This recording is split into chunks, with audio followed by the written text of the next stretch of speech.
This is Agriculture Today, and I'm Shelby Varner with the K-State Radio Network. Part of a Fins, Fur, and Feathers podcast episode with K-State's Drew Ricketts and Joe Gerken starts today's show as the pair discuss moles and what impact they can have on the prairie. K-State Cow-Calf Extension Specialist Jason Warner keeps the show rolling as he informs listeners of the upcoming Extension Cow-Calf meetings. Ending today's show is K-State Dairy Specialist Mike Brouk as he explains the potential impact of the recently amended uniform pricing formulas for all 11 federal milk marketing orders and how producers can learn more by attending Dairy Days. That and more is coming up ahead.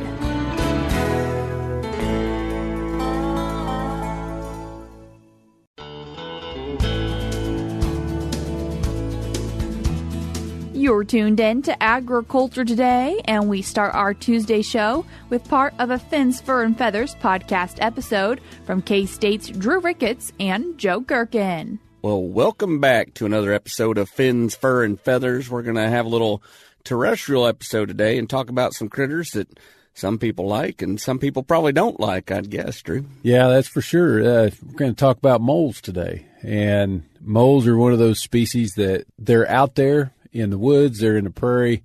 We probably see their sign all the time, but we don't pay much attention to it unless it's in the yard. Yeah, or the golf course. Yeah, or the golf course. I like to complain about it there, too. So moles, I assume, well, is there just one mole in Kansas, or are there a bunch of moles? What kind of moles do we have? Sure. There's just one species of mole in Kansas. There's 7 species in North America. Several of those are out on the West Coast, and they have really isolated ranges. The 2 most common species are the star-nosed mole and the eastern mole. Star-nosed mole from the extreme northeast part of Florida up the Atlantic coast on to like the, that Newfoundland area up there, and then west over to eastern Manitoba.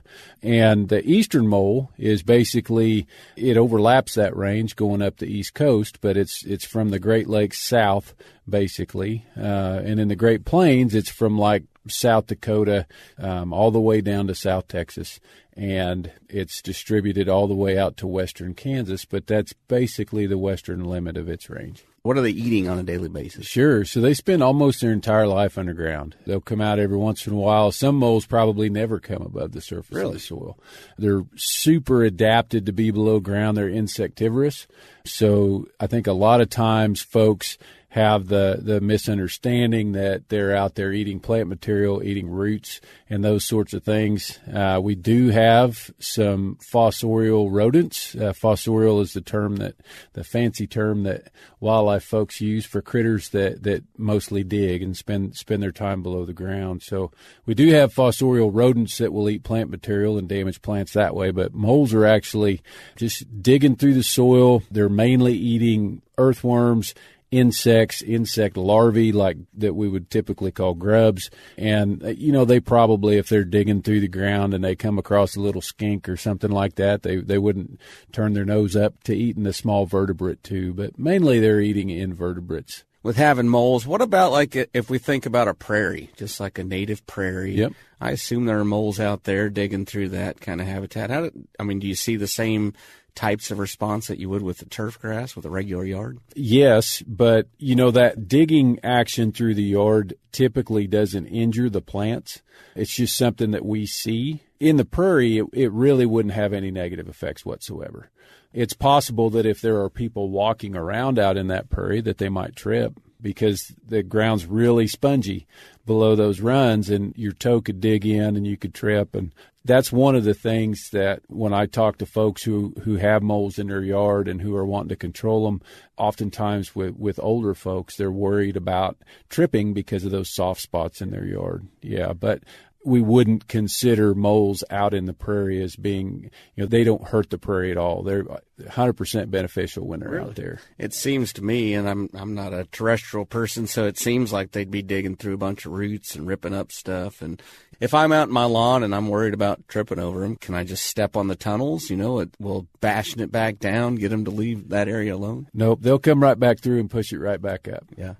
That's actually one of the ways to do a good job of setting traps in a place where you're going to catch them, or to place toxicants in a way that the mole's going to encounter them. If we find one of those longer, straighter sections of run and we step on the top of it and flatten it out, and we come back later and that's been pushed back up, well, we know that's an active run. That's a good place to set a trap. It's a good place to place toxicant if that's what you're wanting to try to do. So to fix the problem, it sounds like we need to get rid of the mole. Is that right? Well, when we think about our options, I think we talked about that acronym HER a long time ago. That stands for Habitat Modification, Exclusion, and Removal. So if we think about those options for control for moles, habitat modification is one that's recommended a lot. And the way that we would modify habitat to try and get rid of moles would be to use insecticides to kill their food. And while you can reduce grub densities in a turf grass situation with toxicants or insecticides, you're never going to get rid of all the mole food.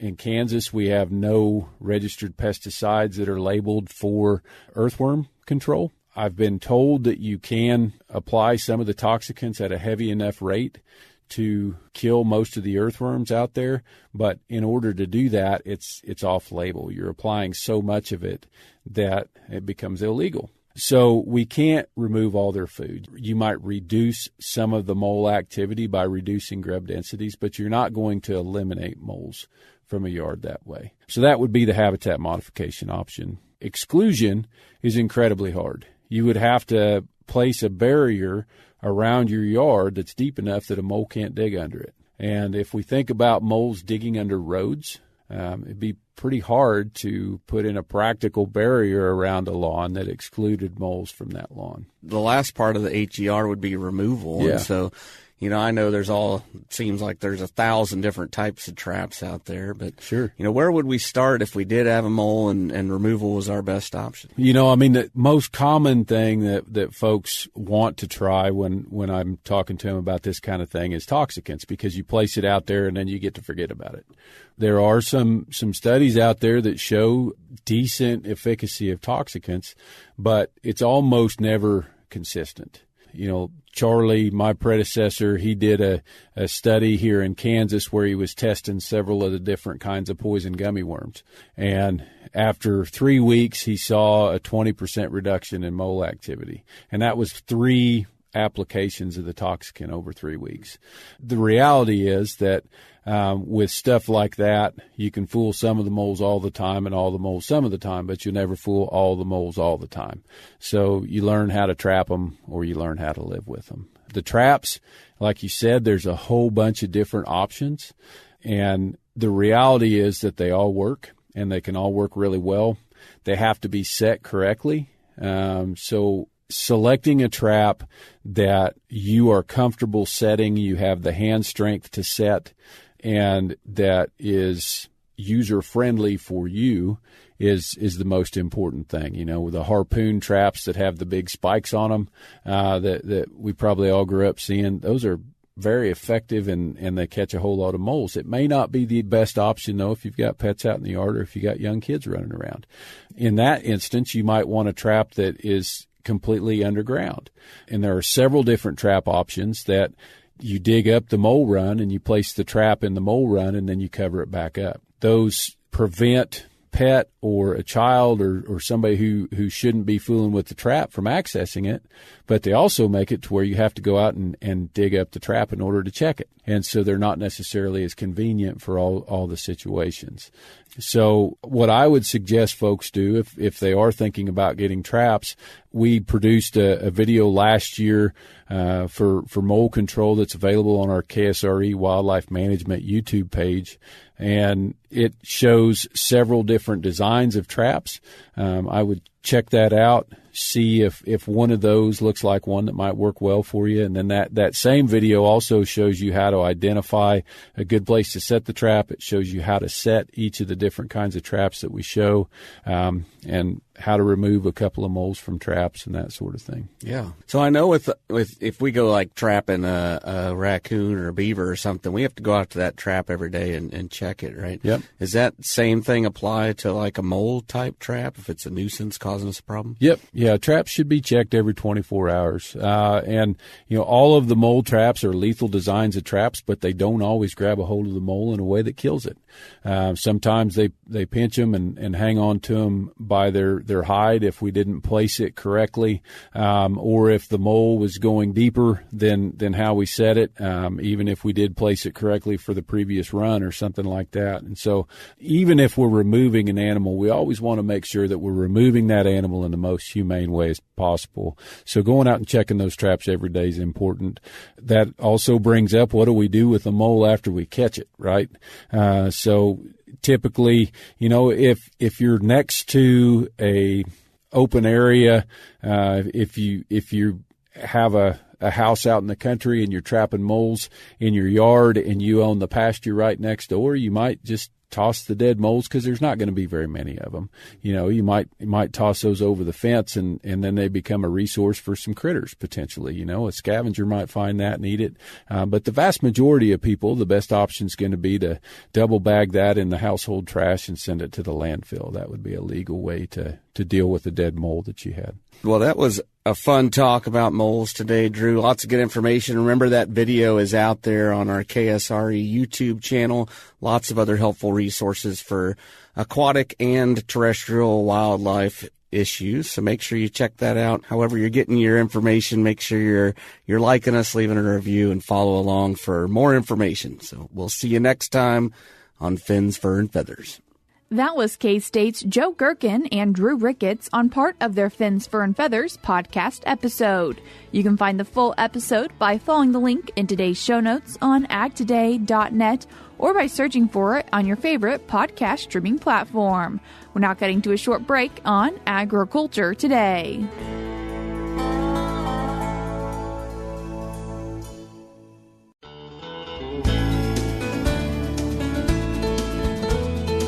You're tuned in to Agriculture Today, and we continue our show talking about cow-calf production clinics that are coming up this February with K-State Cow-Calf Extension Specialist Jason Warner. Jason, thanks for joining us today. You're welcome, Shelby. Thanks for the opportunity to be on. Appreciate it as always.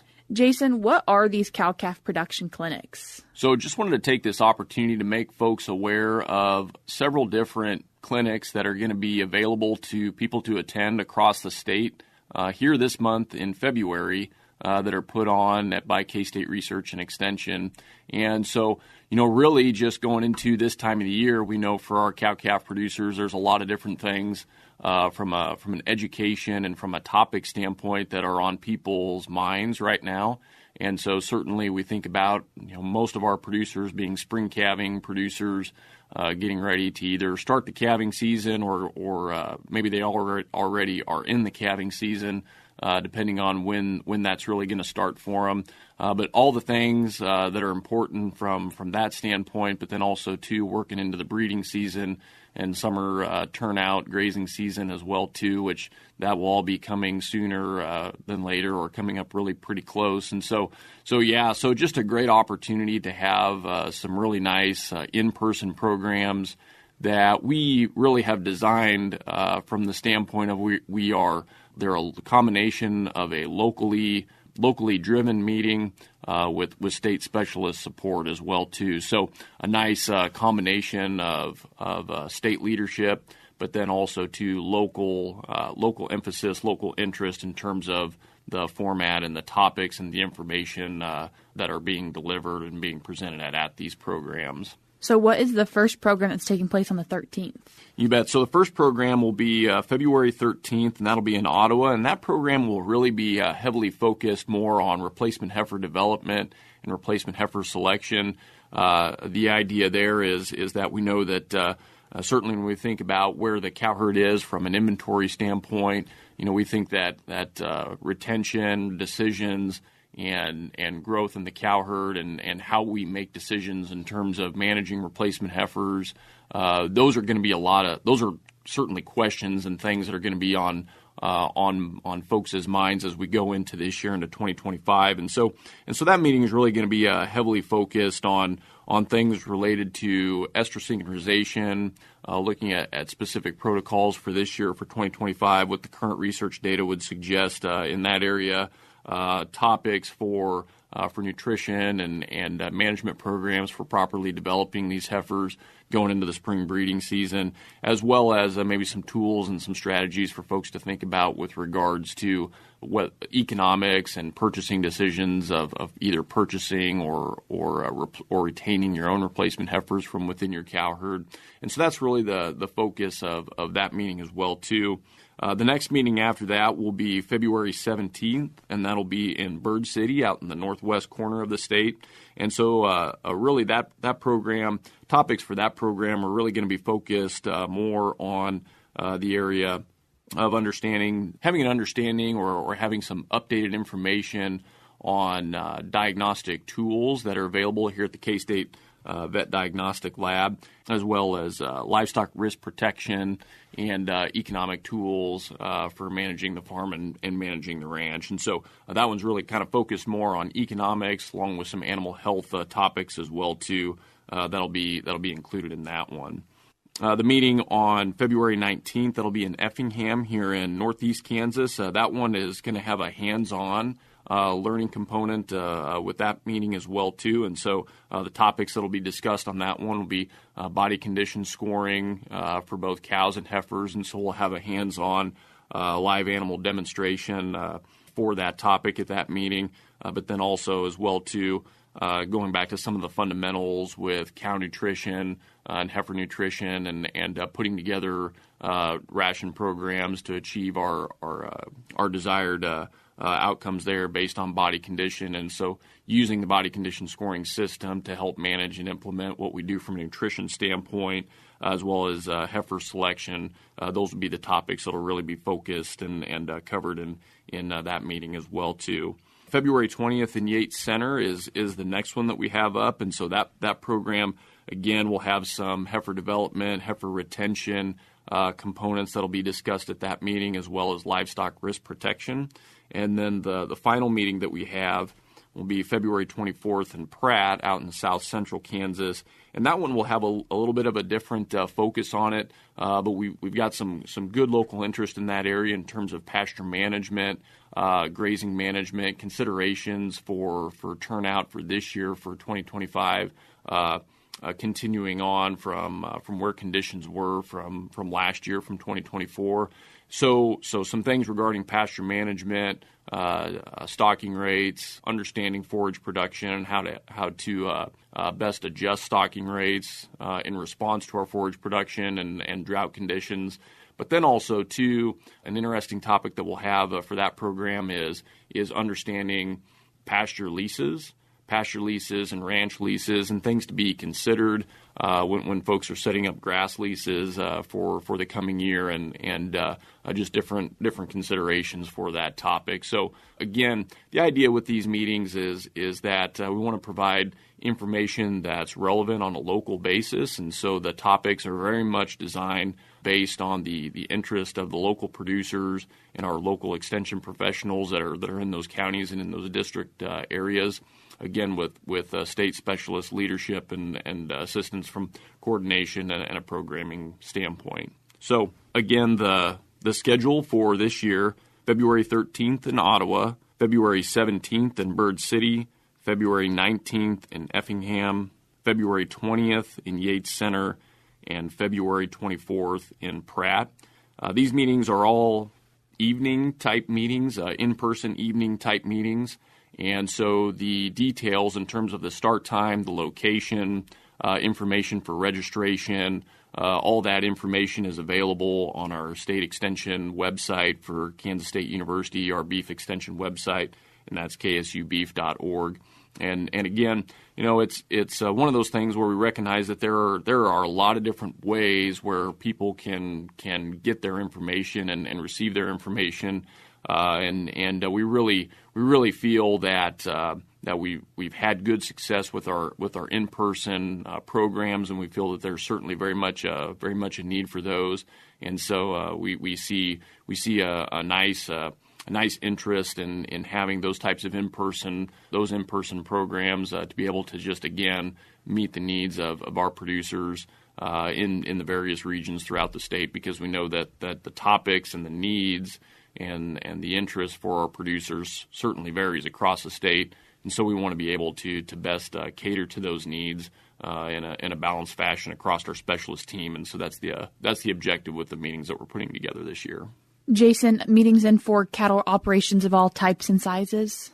Yeah, and absolutely. And so, really from the standpoint of the way the content is really structured in terms of these meetings, really heavily focused more towards the cow-calf production segment of the industry, but then also too, our folks that may be running stocker or yearling cattle on grass too, because a lot of these topics will overlap with that. And so really producers that are more on the forage-based side of the industry, but certainly for all producers, regardless of what their size or their objective might be, we feel that there's going to be good usable information that all producers can take away from these programs. And so it's just a good opportunity to gather and connect and engage with producers, and we look forward to seeing them at those programs.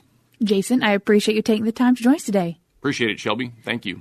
That was K-State Cow-Calf Extension Specialist Jason Warner discussing the upcoming Cow-Calf Extension meetings. The first one is taking place February 13th in Ottawa. Following that, we have February 17th in Bird City, February 19th in Effingham, February 20th in Yates Center, and then rounding out February 24th in Pratt. If you'd like to find out more information about these meetings or get registered for them, you can go to ksubeef.org. Again, that is ksubeef.org. I will link it in today's show notes on acttoday.net. Before we cut to a break, we're now going to hear about the 2-hour rule and Super Bowl party food safety. Party planners, already getting your Super Bowl festivities and menu coordinated? Whether your playbook calls for traditional options, delicacies from the cities of the participating teams, or themed around Super Bowl 59 host city New Orleans, USDA food safety expert Meredith Carruthers says food safety revolves around basic plays. Clean, separate, cook, and chill. Coach Meredith has the play breakdown. Clean means starting with clean hands and utensils and making sure that those are washed throughout food preparation. Separate is going to be keeping any raw meat and poultry products separate from those foods that are ready to eat. Cook is using a food thermometer to make sure that any meat or poultry or other foods too have reached a safe internal temperature. Chill has to do with keeping your foods at a safe temperature. More food safety tips and strategies are available through USDA's Meat and Poultry Hotline, 1-888-MP-HOTLINE, or online via chat at ask.usda.gov. I'm Rod Bain reporting for the U.S. Department of Agriculture in Washington, D.C. We're cutting to a short break now on Agriculture Today, but stick around because we have more for you up ahead.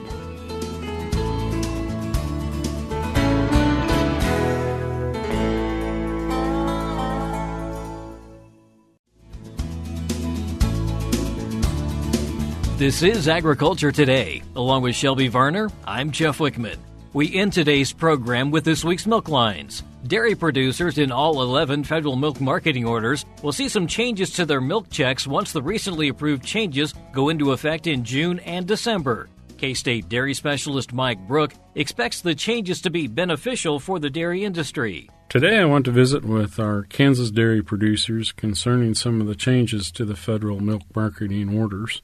As you know, we've been working on this process for over 2 years now, and finally it was published in the Federal Register on January 17th. So these rule effects will take place in a bit. Most of them take place in June of 2025, with the rest taking effect in December of 2025. So it has been a lengthy process, and the dairy industry has been very engaged in this from the start, and it's involved not only factoring in what would be best for producers, but also what would be important for the dairy processors as well.